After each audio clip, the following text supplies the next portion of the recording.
Champions ट्रॉफीमध्ये रविवारी team इंडियाने पाकिस्तानचा पराभव केला। हा पराभव पाकिस्तान संघ आणि त्यांच्या चाहत्यांना मनाला लागणार आहे, कारण आता पाकिस्तानसाठी उपांत्य फेरीचे दरवाजे जवळपास बंद झाले आहेत। अशातच आता एक व्हिडिओ व्हायरल होत आहे, ज्यामध्ये काही लोक पाकिस्तानच्या पराभवावर भलतीच चर्चा करताना दिसत आहेत।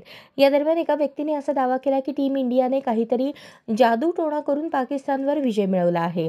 या पॉडकास्टवरील चर्चेदरम्यान एका व्यक्तीने सांगितले की टीम इंडियाने आपल्या 22 पंडितांना दुबईच्या स्टेडियममध्ये पाठवले होते।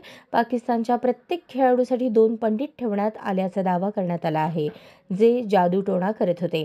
टीम इंडियाला पाकिस्तानात यायचे नाही याचे कारण हेच होते, कारण ते इथे आले असते तर पंडितांना सोबत आणू शकले नसते आणि या 22 पंडितांमुळेच पाकिस्तानी खेळाडूंना चांगली कामगिरी करण्यात अडचण आल्याचे सांगण्यात आले।